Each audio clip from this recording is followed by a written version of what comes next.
Talukdar Safayet, senior vice chairman Bangladesh আইন সহায়তা কেন্দ্র ফাউন্ডেশন বাসক থেকে আজ কেরানীগঞ্জ থানার এলাকার নাম কোলাত ইউনিয়ন গ্রামে আমরা অবস্থান করছি। এখানে প্রিয় দর্শক, আমি আমার বক্তব্য শুরুতে আমি সবসময়ের জন্য কৃতজ্ঞতা জ্ঞাপন করছি বাংলাদেশ আইন সহায়তা কেন্দ্র ফাউন্ডেশনের সম্মানিত চেয়ারম্যান জনাব সাগরিক ইসলাম, প্রতিষ্ঠাতা পরিচালক মনিমোহন বিশ্বাস দাদা সহ কেরানীগঞ্জ জেলার ডিসি মহোদয়কে এবং কেরানীগঞ্জ এসপি মহোদয় সহ অফিসার ইনচার্জ সহ এবং এলাকার ফাঁড়ির যে আইসি মহোদয় সহ সকলকে এবং অত্র এলাকা যারা গণ্যমান্য ব্যক্তি আছেন সকলকে আমি কৃতজ্ঞতা জ্ঞাপন করছি। প্রিয় দর্শক, আপনারা জানেন যে আমরা সমগ্র বাংলাদেশের নির্যাতিত, নিপীড়িত, অসহায়, দরিদ্র, পথবঞ্চিত যে সকল ভাই বোনেরা আছেন তারা আমাদের কাছে নির্যাতিত হয়ে আমাদের কাছে সম্মানিত চেয়ারম্যান জনাব সাগরিক ইসলাম বরাবর যখন একটা আবেদন করেন, তারই ধারাবাহিকতা আমরা সরজমিনে ছুটে যাই। তারই ধারাবাহিকতা আজকে এখানে আমরা অবস্থান করেছি। প্রিয় দর্শক, এখন এই মুহূর্তে আমরা যিনি বাদী পক্ষের যে আপনার নামটা বলেন, আব্দুল মতিন তালুকদার, উনি ওনার যে সংক্ষিপ্ত বক্তব্যটা এবং ওনার মনের যে ব্যথা কি নিয়ে দীর্ঘদিন ওনাদের সমস্যাটা হচ্ছে, এই সমস্যাগুলো এখন অন ক্যামেরায় উনি বলবেন। প্রিয় দর্শক, আপনারা শুনুন এবং আমাদেরকে দেখতে থাকুন। ধন্যবাদ। আসসালামু আলাইকুম রাহমাতুল্লাহ। বলেন আপনি। এই জায়গাগুলি দীর্ঘদিন ধরে এই জায়গাগুলি আমাদের জায়গাটা হলো সিএসি 1 একর 71, আর এসি হলো 114, এসি হলো 140 আর আরএসি হলো 126। এই জায়গাগুলি 171-এর মধ্যে শুধু এই জায়গাটা বিক্রি করছে আমার বাবা। এই জায়গাটা বিক্রি করেছে 1.5 জায়গা, আর কোনো জায়গা বিক্রি হয় নাই। বিক্রি না হওয়ার কারণে এই জায়গাগুলি তারা ভোগ দখল করে খাইতেছে অনেক দিন যাবত, কিন্তু কখন যে তারা ভোগ দখল করতেছে এটা অনেক দিন হলো আর কি, বাস কথা একটাই, আমরা জানি না। তো এখন আমরা কাগজপত্র খাইতে করে দেখি এই জায়গাগুলি সম্পূর্ণ আমাগো। আমার দাদা আমার বাবারা ছোটকালে থুইয়া মানে মারা গেছে গা, আমার দাদা কইতে পারে না কি কথা বলছেন। তো এই জায়গাগুলি আমাকে পরে আমরা জানতে পারলাম, জানার পরে কাগজপত্র আমরা ঠিক করে আমরা ওই কোর্টে মামলা দিলাম। মামলা দেওয়ার পরে প্রথম কোর্টে মামলাটা খারিজ করে দিল ওই উকিলের মামলা সাজানোর কারণে। তারপরে কোর্টে আমরা রায় পেয়েছি, মানে জজ কোর্টে আপিলের রায় পাইছি। রায় পাওয়ার পরে তারা আবার আপিল করলো হাইকোর্টে। হাইকোর্টে আমরা রায় পেয়েছি। তারপরে তারা আবার পিটিশন করলো ওই সুপ্রিম কোর্ট। সুপ্রিম কোর্টে আমরা রায় পেয়েছি। এই 3টে করে রায় পেয়েছি। তারা এই জায়গা ছাড়বেই না, তারা আরও ভালো করে পুক্তভক্তি করে ঘর ঠর উঠে তারা মানে বসবাস করতেছে এই জায়গার মধ্যে। নতুন করে আবার একজন আইসে, ওই যে আলাউদ্দিন সাহেব, সেলিমের আব্বা, সে হলো কেমন করেন আওয়ামী লীগের বড় সভাপতি, কামরুল ইসলামের মানে কোয়েলাম নাই ওটা মানে বহুত বড় ইয়ার। আচ্ছা দেখ, সে এই জায়গাগুলি আরো দখল করে রাখছে, জোর জবরদস্তি করে এই মানুষগুলি সবই আটকে রাখছে। সে মানে ই করে রাখছে আর কি, বাধ্য করে রাখছে। কথা বলছেন, যা কয় তাই শুনে, তাই কয় তাই শুনে, জায়গা ছাড়বো না, আমাকে জায়গা ছাড়বো না, কোনো কিছু ইয়ে করবো না। কথা বলছেন, এই জোর জবরদস্তি করে এই জায়গাগুলি আটকে রাখছে। আর এই যে ঘরগুলি জোর করে এই কতদিনে করেছে। বাড়তি পাবেন জায়গা তো সব আমাকে রেকর্ডের জায়গা, 3 রেকর্ডের জায়গা দিলাম দখলে যেটা আছে তার থেকে বেশি। হ্যাঁ, আমরা রায় পাইছি 134।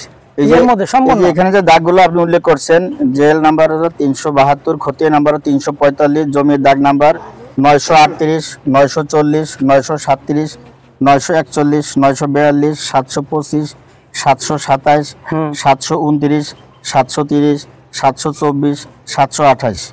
ঠিক আছে। জমির পরিমাণ হচ্ছে 1 একর 71% প্লাস 1 একর 40%। উক্ত জমি আবেদনকারীর পৈতৃক সম্পত্তি, আপনার মালিক, তাই না? জি, এটাই তো কথা। জি, আচ্ছা, আপনাকে বক্তব্য শেষ? হ্যাঁ, এই তো তারা জোর জবরদস্তি করে খাইতেছে। এই লাগি আমাকে আচ্ছা খায় কোন বলে এটাই আর কি। আচ্ছা, ঠিক আছে, এটা আমরাই তাদের কাছে চাবো যে এই যে জমিগুলোর প্রতি যে উনি অভিযোগটা করেছেন, এই জমির প্রেক্ষিতে আপনি যারা বিবাদী পক্ষ আছেন তারা কিসের ভিত্তিতে খাচ্ছেন, তাদের কি দলিল আছে এবং তারা কি পৈতৃক সম্পত্তির কোনো অরিশ কিনা হাজির হচ্ছে এখানে। ঠিক আছে,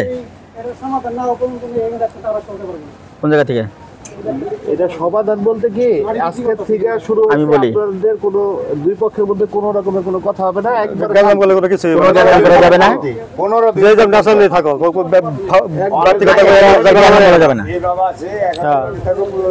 এটা বলা যাবে না। যে যেভাবে আছেন এভাবে চলতে থাকেন। এখন তো কাউকে কোনো বাধা দেওয়া যাবে না, আপনারা শান্তি শৃঙ্খলাভাবে চলেন। হ্যাঁ, দীর্ঘদিন যেভাবে চলে আসছেন আর এই কয়েকটা দিন এভাবে চলেন। এখন আর বন্ধ করা যাবে না। এখন কথা চাও তাহলে এই বেটারা পর্বতে ওরা আইছে দেখে আমাকে অপারেশন করলো। হ্যাঁ হ্যাঁ, না এটা করা যাবে না ভাই, এখন এটা করা যাবে না। কোনদিন ভাবে এভাবে চলেন, ধৈর্য ধরেন, পরে কাগজপত্র দেখার পরে যেই সিদ্ধান্ত হয় সেই সিদ্ধান্ত রাইট সিদ্ধান্ত। বাস এখন 15 দিন পরে যদি মালিক আমি হয়ে যাই, হ্যাঁ। আমি যদি বলি যে না আমার জায়গার উপর এটাই হ্যাঁ পরে আপাতত এখন আপনারা যেভাবে চলতেছেন এভাবে শান্তি শৃঙ্খলাভাবে চলতে থাকে। তবে একটা তারিখ রেখো, যে 13 তারিখ পড়ছে, তোমরা একটু জায়গাটা খানে কোনখানে বইবা নির্ধারিত করে 2-4-20 জন মানুষ বেশিও হইতে পারে।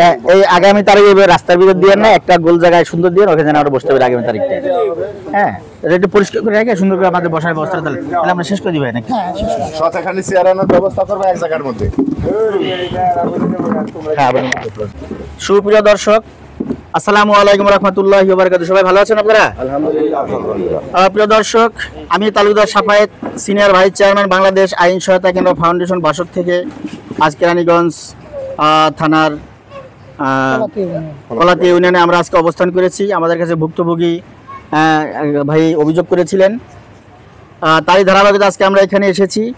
দুই পক্ষের সঙ্গে সুন্দরভাবে আলাপ আলোচনা হয়েছে এবং দুই পক্ষেরই কাগজপত্র কিছু জটিলতা থাকার কারণে আগামী মার্চের 13 তারিখে আমরা এখানে ঘটনাস্থলে হাজির হব। প্রিয় দর্শক, আপনারা ততক্ষণ আমাদের সঙ্গে থাকুন এবং আপনারা আমাদের জন্য দোয়া করুন, আমরা যেন এই দীর্ঘদিনের সমস্যার সমাধান করতে পারি এবং সমগ্র বাংলাদেশের নির্যাতিত, নিপীড়িত, অসহায়, দরিদ্র, পথবঞ্চিত সকল ভাই বোনদের পাশে থেকে যেন আমরা এভাবে আইনি সহায়তা দিয়ে থাকি। হ্যাঁ, আপনারা সেই আমাদের জন্য দোয়া করবেন। এবং আমার বক্তব্যের শেষে আমি কৃতজ্ঞতা জ্ঞাপন করছি কেরানীগঞ্জ জেলার ডিসি মহোদয় এবং এসপি মহোদয় সহ, কেরানীগঞ্জ জেলার অফিসার ইনচার্জ সহ এবং এখানকার ফাঁড়ির আইসি মহোদয় সহ এবং আমাদের এখানে পুলিশ ভাই রবিউল ভাই আছেন, ভাই আশরাফ ভাই আছেন এবং সবাইকে এবং অত্র এলাকায় যারা গণ্যমান্য ব্যক্তি আছেন সকলকে আমি ধন্যবাদ জানাই। আজকের মতো আমাদের অনুষ্ঠান আমরা সমাপ্তি করছি। আসসালামু আলাইকুম রহমতুল্লাহি ওয়া বারাকাতুহু।